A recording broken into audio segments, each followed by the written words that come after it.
Awesome. Listen, thank you everybody who's on the line. The voice you hear is Rick Miller. I'm one of the partners at Big Chalk. I cannot see you guys nor hear you guys just based on the way we've set up this webinar. And you probably can't see me either. But I'm really excited to have everybody join. This is a topic that has really elevated itself, I would say, in prominence on Big Chalk's research radar over the past 12 months. We think that a lot of the things that people are seeing, some of the craziness in the markets and in the economy, all trace back to this very specific consumer segment. And it's not a consumer segment that has gotten a lot of attention. So we're going to talk about it today. I'm going to take you through how we identified this segment, how big it is, how important it is. And then we're going to talk specifically category by category for some of the folks on the call here. Sorry, just clicking through something here on my screen to understand how the trade-off consumer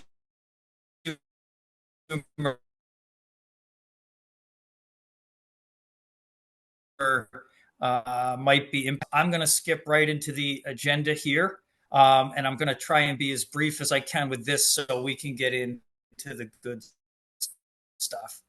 I know there's a mix of folks who know Big Chalk and a bunch of folks who don't, so I am going to spend one slide just giving you guys an introduction to who we are and how we were founded and kind of what we do in the marketplace. But I'm going to keep that really brief. You can always ping Sean over here off about it, but I really want to get consumer as a consumer segment so you guys understand in detail what and whom we're talking about over the course of the next 40 minutes.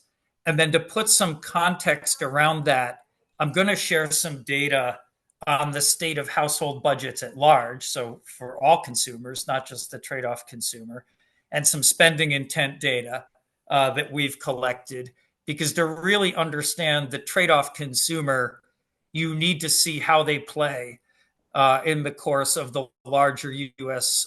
Consumer or larger U.S. economy. And after we do that, we'll bounce back into some of those category-specific and brand-specific findings specific to the trade-off consumer segment.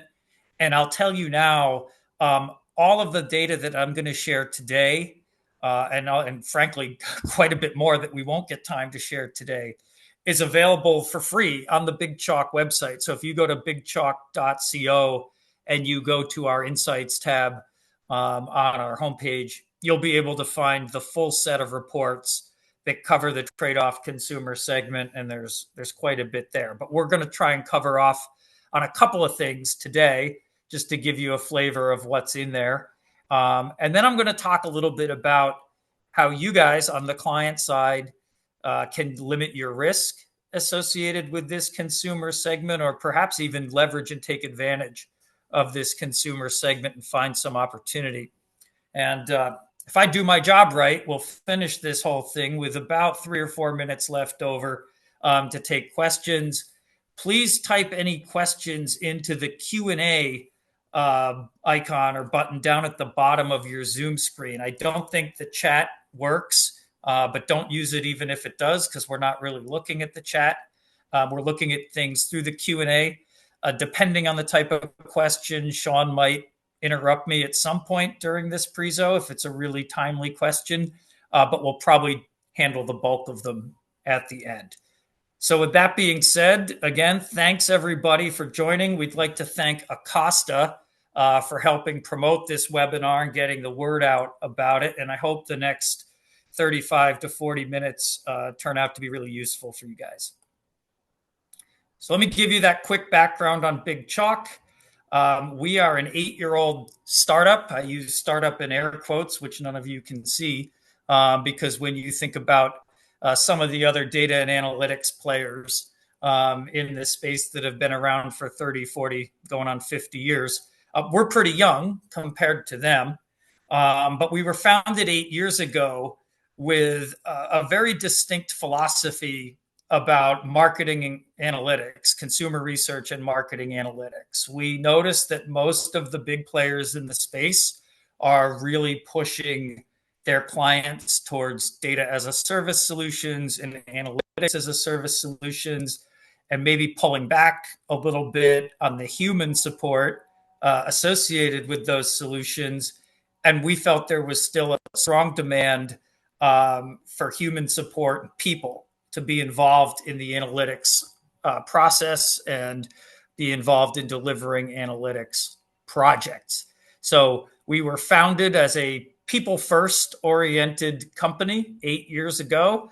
It looks like the vision has proven to be true because we're 8 years later and we're still going strong. And we now service brands across CPG, QSR, retail, and a handful of other industries as well. So we're pretty proud of the way we've grown. And if you haven't ever worked with us and you'd like to, feel free to reach out again at some point after this call. We take kind of an interesting approach to analytics in general, the tools plus humans approach, as we call it. The folks that you'd work with at Big Chalk on average have 20 years of experience in consumer and brand analytics. We're all well versed in all the tools that you guys are probably fairly versed in your daily lives. You know, your Circanas and NPDs, your NIQs, your numerators. And we're also pretty fluent in analytics tools like R and Python, the Microsoft BI and Tableau, and all the things that you need to be able to leverage to execute analytics at scale. But that's all I want to say about us for today. Again, Sean and I will talk your ear off about us if you ever want to reach out and have a deeper conversation. But I really want to get in to the meat of the research that we're here to cover today. So who is the trade-off consumer? You may have seen a couple of things about this in some of the trade press. We have gotten a little bit of media attention for it, maybe not as much as we'd like. But we think this trade-off consumer segment is a growing and really, really important consumer segment that brand managers need to be aware of. So why are we tracking them? Over the past 12 to 18 months, maybe even 24 months now at this point, we'd been fielding a lot of questions from clients that weren't easily answered with the typical data sources or tools that we would have at our disposal. And many of you guys, I'm sure, even if you haven't reached out to ask us these questions or any other of your providers these questions, they've probably been in the back of your mind. If you think about 2024, you know, we were getting really conflicting signals in the US economy. If you looked at the stock market, if you looked at unemployment, if you looked at wage gains, the economy seemed really, really strong. But when you broke down certain categories, we were seeing volumes dropping, foot traffic dropping, and there were general grumblings among consumers that the economy might seem strong, but not necessarily for them. And those grumblings were translating into questions that we were getting from our clients.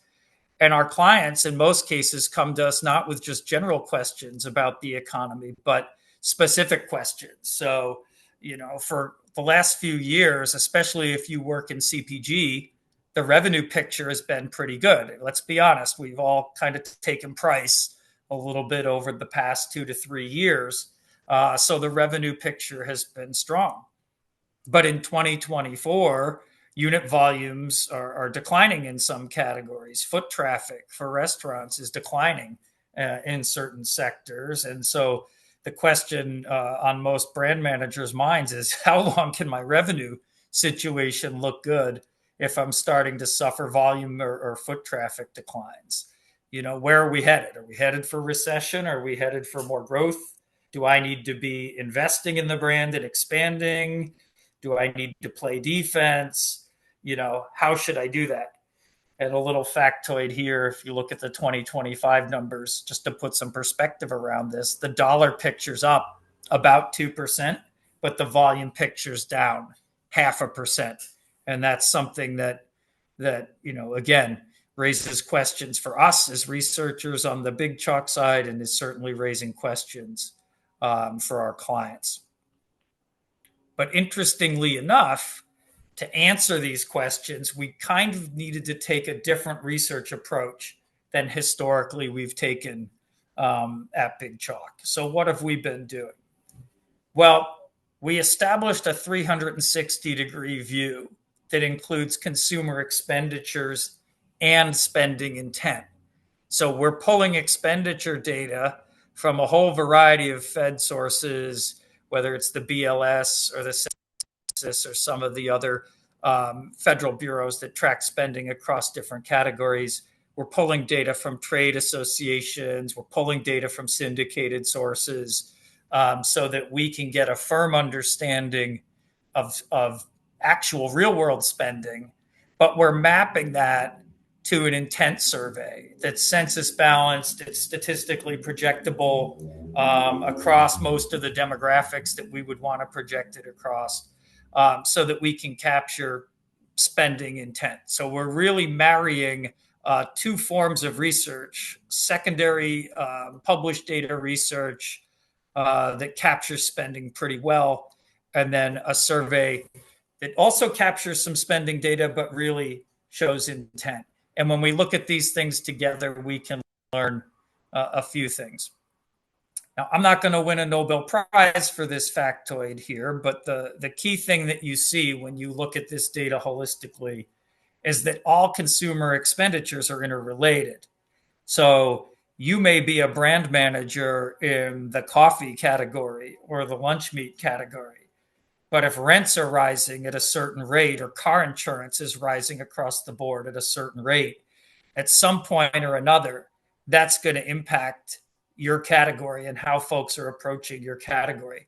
And it really matters when the consumers in question, when their discretionary budgets get closer to zero.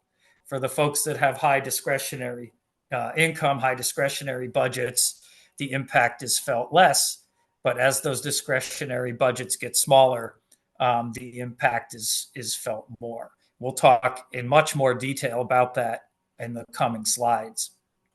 And then the last thing that we think is interesting is very early in the data, when we initially did segmentation by all the normal ways you'd segment data, by household income, by race, by age, etc., we were not seeing any skews around this trade-off behavior. So, we'll talk a little bit more about that in a couple of slides, but that's what really prompted the development of this consumer segment. That's what prompted the development of the trade-off consumer. So finally, how are they? I'll get to that. So we're tracking 7 spending categories at large. The data frame actually includes a lot more than this, which you'll see in a minute. But the 7 major categories that we're tracking: home, auto, clothing expenses, leisure, travel, dining out, grocery, movies. A trade-off consumer, by our definition, is actively attempting to cut their spend in at least 4 of these categories. So if they're not cutting spend in at least 4, we're not classifying them as a trade-off consumer. They've got to cut in at least 4. They are not predominantly low income, which is something that surprised some of the clients last year when we initially released data to our clients. One of my dearest clients spoke to me on the phone and said, "Well, really, you're just kind of giving me another picture of the low income consumer." We're not. And it's really important for everybody to understand that.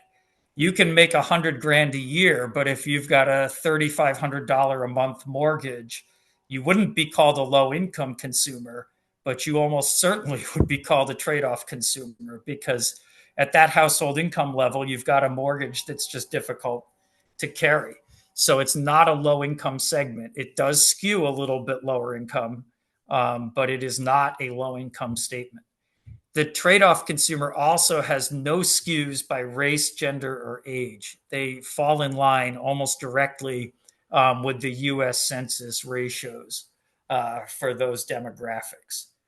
They do have a very interesting and fun-seeking mindset, however. Now, I'm going to give you a whole slide on that toward the end, so I'm not going to waste too much time here in the upfront talking about their mindset.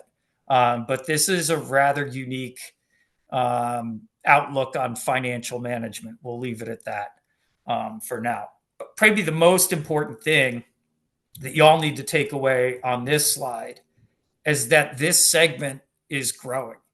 When we first conducted this research in Q2 of 2024, the trade-off consumer segment represented about 28% of the US population. In Q4, that number is 33%.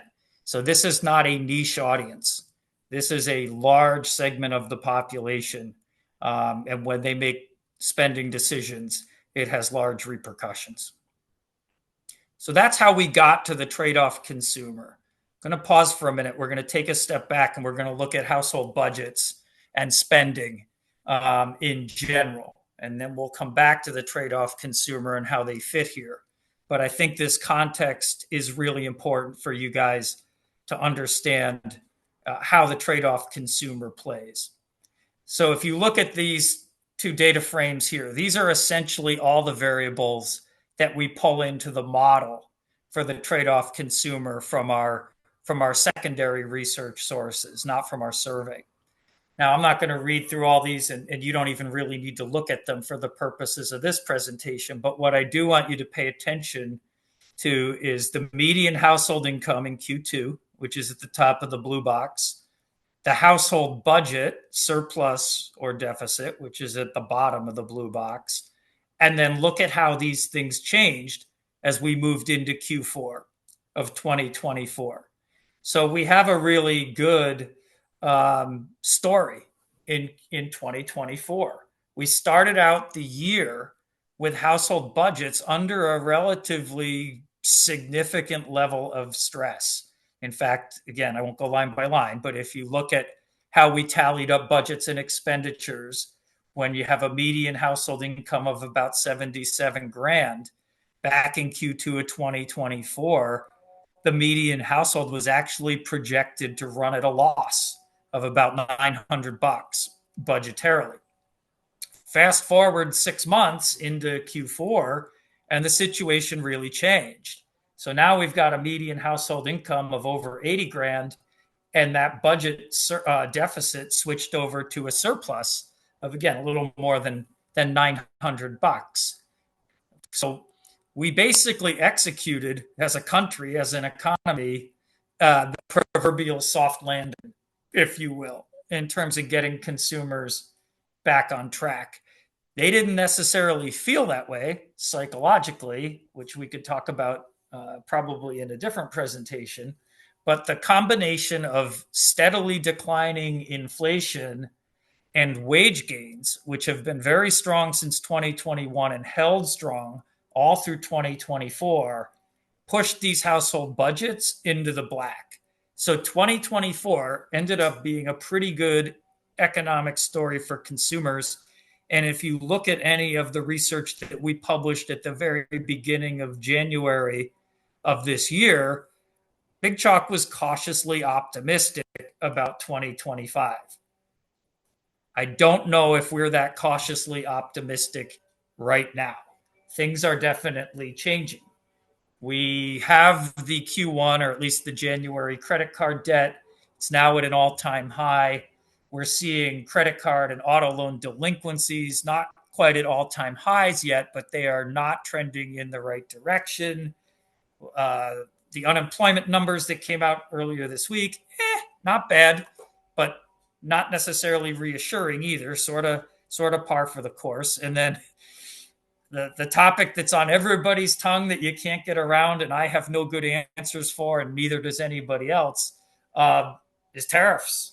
I mean, if they really go into effect and they actually stay in effect, they're probably going to hurt.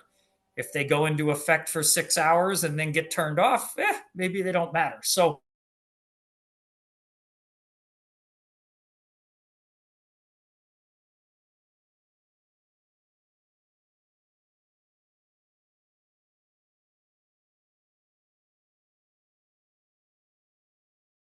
of things.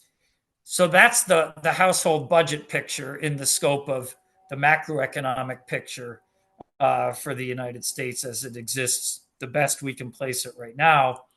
How are consumers feeling? So this is data from the second week of November 2024. We purposely waited until after the presidential election to go collect this data. But if you look at how consumers were feeling in the second week of November, there were some small signs of optimism. Things were mostly the same as they were in Q2. The number of consumers, the number of categories on average that consumers said they were trading out or down of, uh, went from 2.2 to 2.4. So not a huge change there.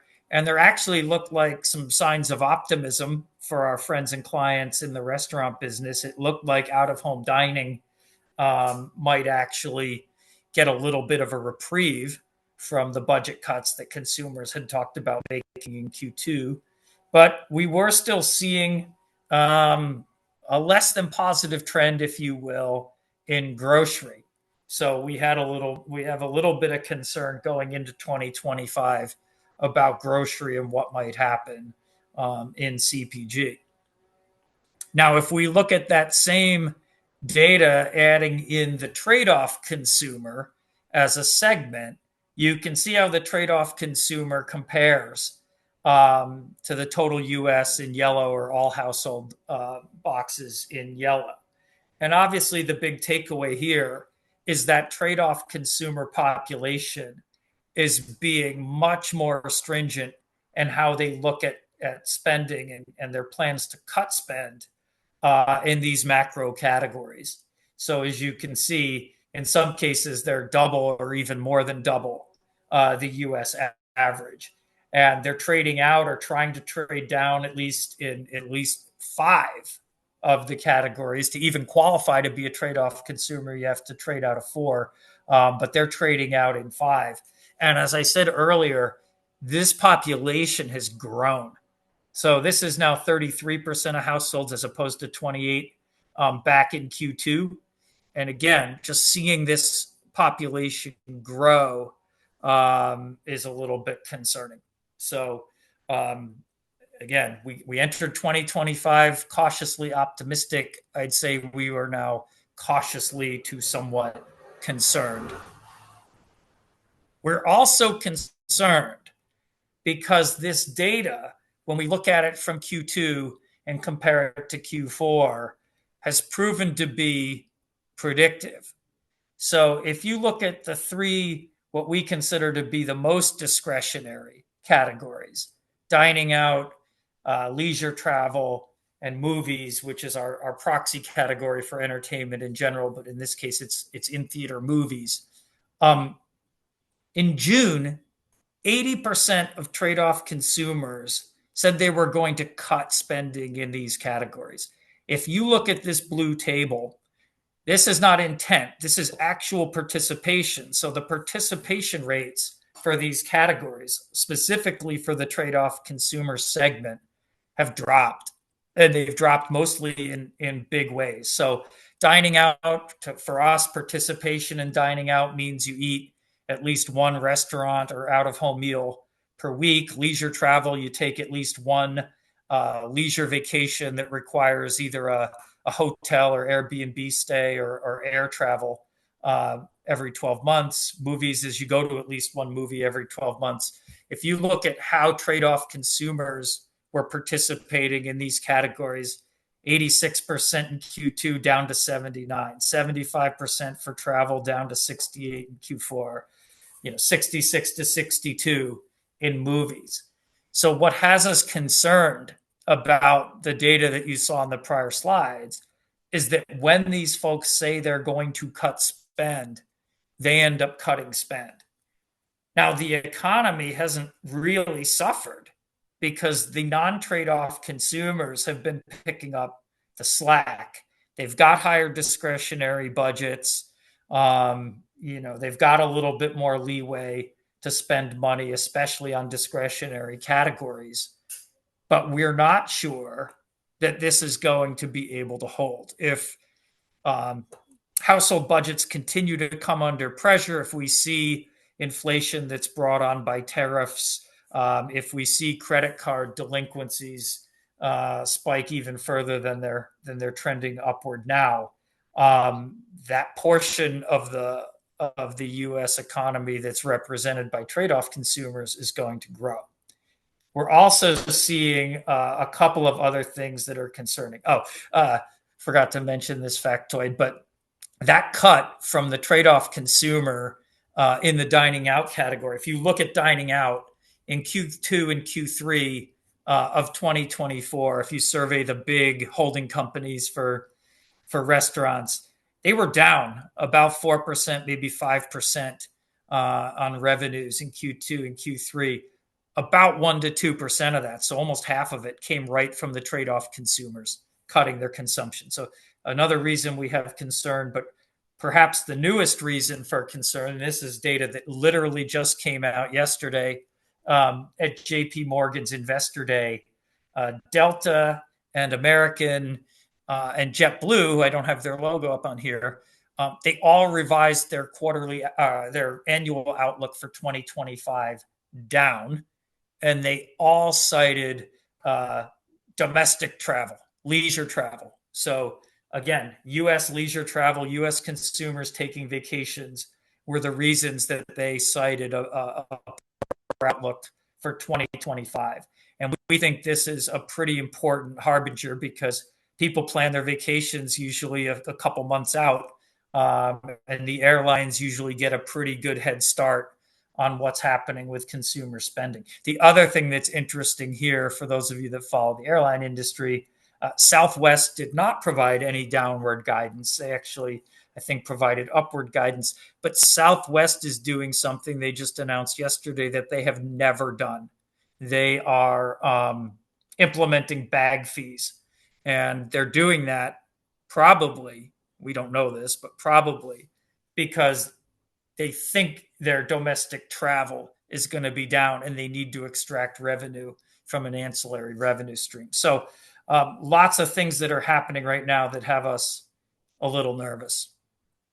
That's the general economy. Hopefully that gives you some perspective on where the trade-off consumer fits in it. And now I'm going to talk specifically about the trade-off consumer. So as you can see here, this is the Q2 to Q4 comparison about where trade-off consumers are trying to cut their spend.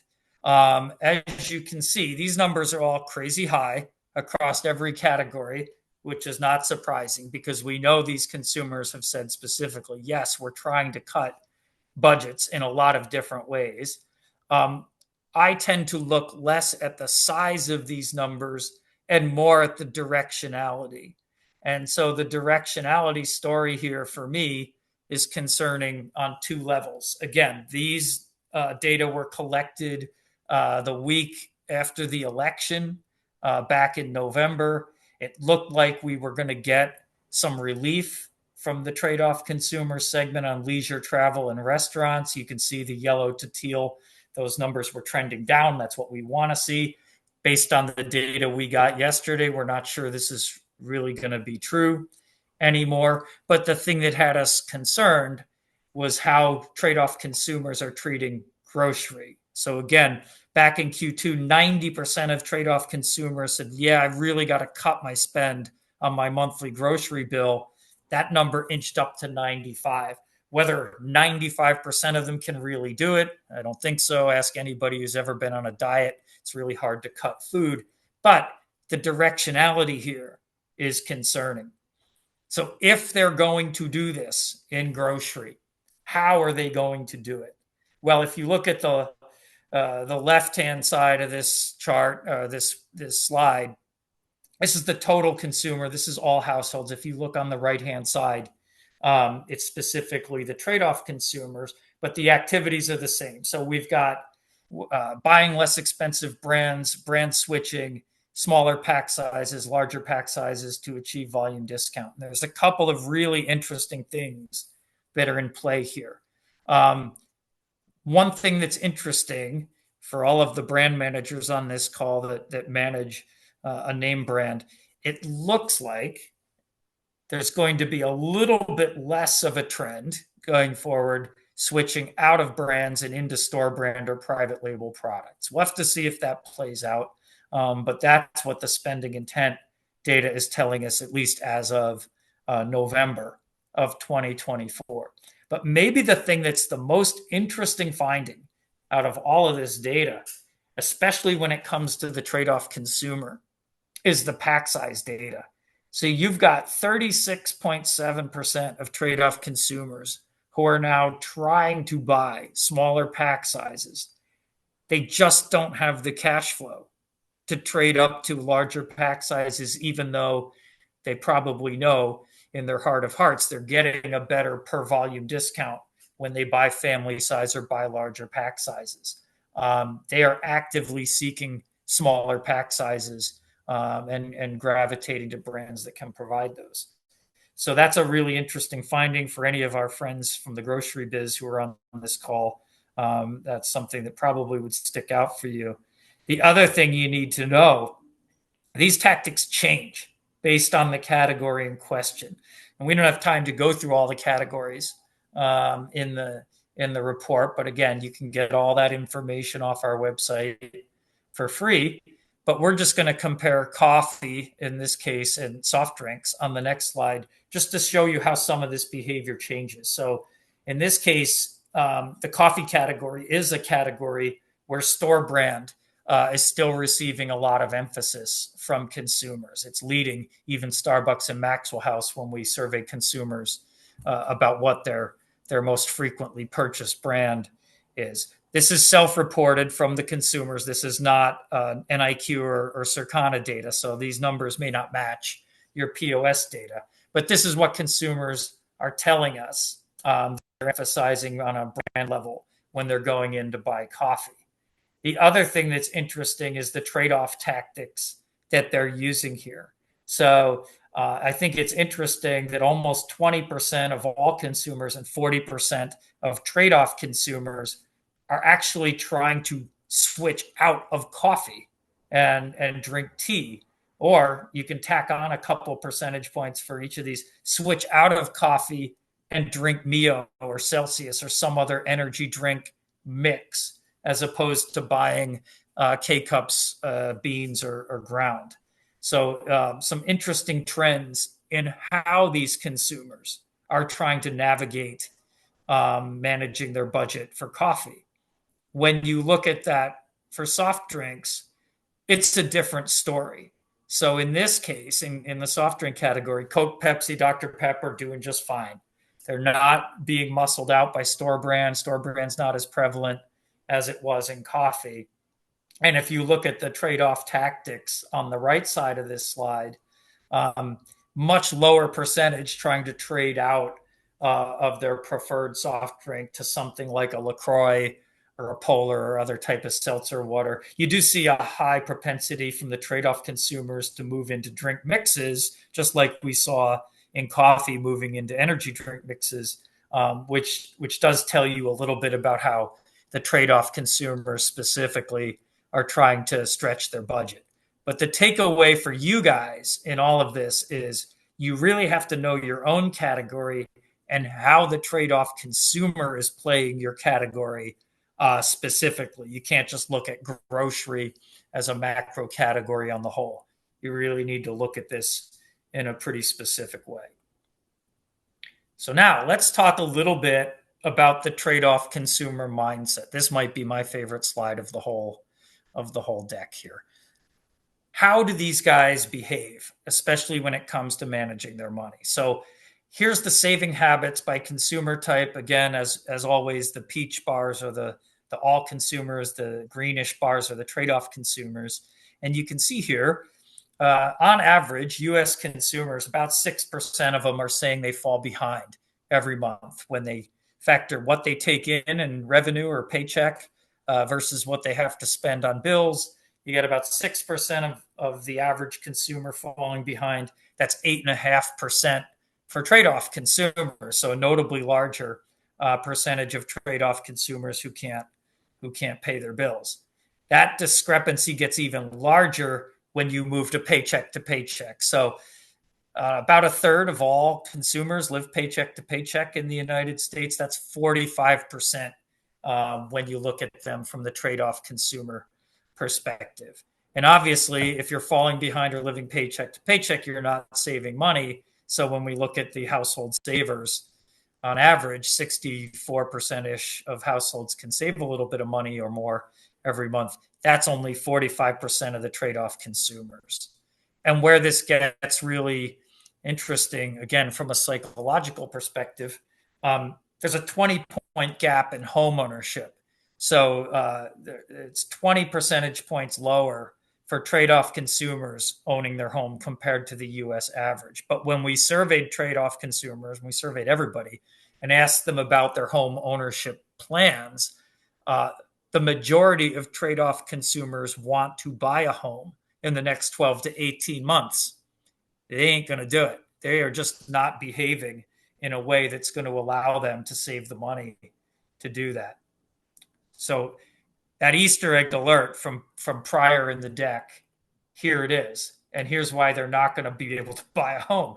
When you look at their discretionary categories, they overspend, they over participate in dining out, in leisure, and in travel, and in movies. And that leisure travel number was a lot larger back in Q2 when that number was 75%. So the mindset of the trade-off consumer here is really here for a good time, not for a long time. They are not managing their budgets, in a way that would be considered fiscally responsible. And the only reason they've been making cuts is because they've hit the end of the rope and they are forced to. So they've cut spend over the course of 2024, but they didn't cut spend because they wanted to. They cut spend because they had to.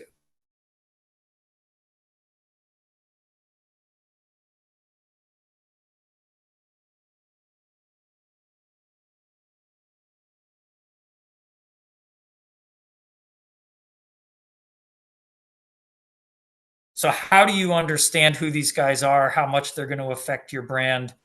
You got to know your exposure. So you got to survey and understand, how many trade-off consumers are in my category? How prevalent are they? Are they more than 33%, less than 33%?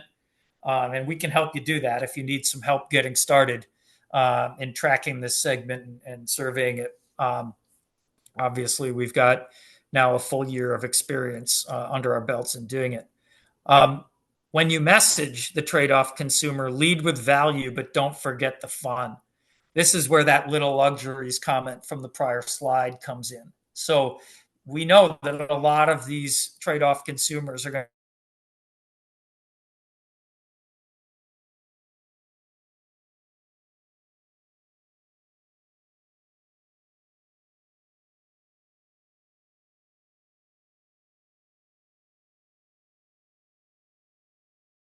out of home dining as much as they used to. These guys don't skew in a lot of ways. I know I've said that a couple of times. I just want to underscore that. So finding them via different channels in media is tricky, but they do have a tendency to overskew slightly on Snapchat, TikTok, and Pinterest. So if you're thinking about marketing to them and you're looking for channels that might reach them perhaps at greater propensity than others, there are three. And again, that little luxuries message and content type is likely to over index. And then the last thing I would leave you guys with, if you're doing D2C marketing now, if you've got a one-to-one marketing database, tag it, type it so that you know who in the database would fit the description of a trade-off consumer versus somebody who wasn't. Because again, you're probably going to want to prompt them with different offers or different messages to really maximize, their engagement with your brand. And again, Big Chalk can help you with that if you need us to do so. So that's it. I think I went 41 minutes. So That leaves us a few minutes left to take questions. Sean, I can't see the question list, so you're welcome Yep. to lob them in. Yeah, Rick, first question. We got a couple here. First one is, what categories were included in the study? And, and someone said, how do we get, categories included in the study in the future? Yeah, so two quick answers. I'll rattle off the category list. It's coffee and soft drinks, obviously, because we talked a little bit about them earlier. Lunch meat, detergent is in the study. Frozen vegetables, frozen entrees, sweeteners, non-chocolate candy, fruit snacks, and if I didn't say frozen vegetables, frozen vegetables. So not every category was in both of the Q2 and the Q4 studies. The categories are selected based on client participation in the study. So, to your second question, any clients that want to be involved with the study, talk to me offline. We structure this as a multi client study. It's not super expensive to participate in, and you get your category included, and we work together to customize questions around your category. Next question, as an insights professional, um, what should I be telling my marketing partners to do first? Well, the first thing you have to do is understand the exposure um, to this particular consumer segment. So that's going to require some survey work specific to your target market, specific to your brand. Again, I don't want to over promote ourselves here, but we can help with that if you need help. You can do it yourself, but you've got to really understand who these people are and how large the population is specific to your category and your brand.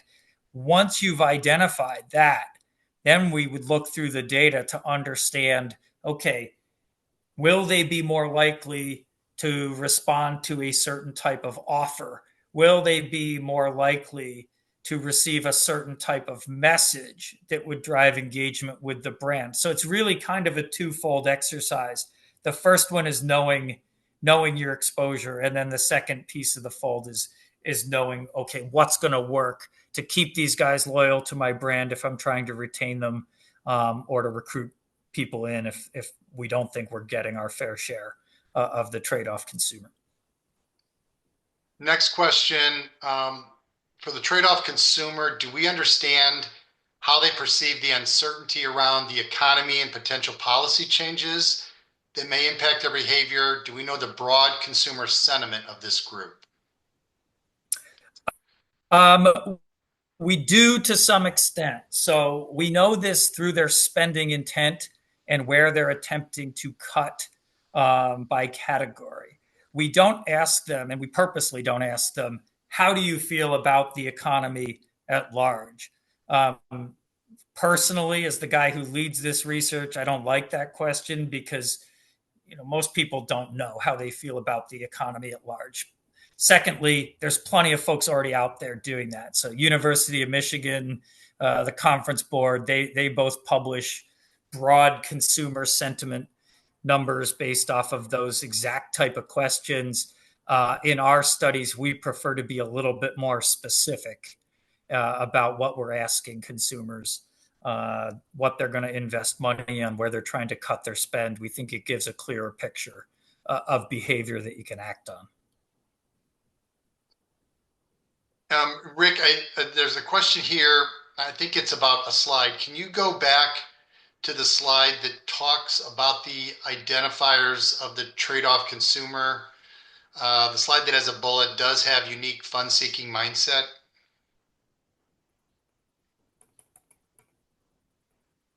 Wait, go back. There you go. That's someone had asked just to see that slide again.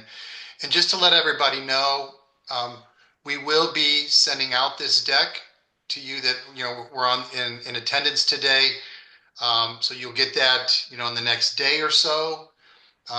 Also, I've put in the chat a link to where the white papers are posted. If you want to, quick link there to download any of the white papers around the trade-off consumer that we have authored and published over the past 9 months. Rick, I don't have any other questions at this point in time. Awesome. Well, let me again thank everybody for coming. By all means, if you have questions that you were too shy to ask, or if you're like me, you'll come up with 5 great questions as soon as you hang up the webinar. Um, Reach out. You can find me at rick.miller@bigchalk.co, or you can find anybody really on the Big Chalk team if you go to our website. We're happy to talk about this. If you want to schedule 30 minutes with me for folks on your team, time permitting, I'm always happy to talk about this. We think it's a very compelling consumer segment that brands are going to have to pay closer attention to, especially with all the uncertainty in 2025. So again, can't thank you all enough. I know I talked a lot over 40 minutes and packed a lot of information in here, but I'm more than happy to continue the dialogue offline. And again, thanks for coming. Thanks, everybody. Have a great day.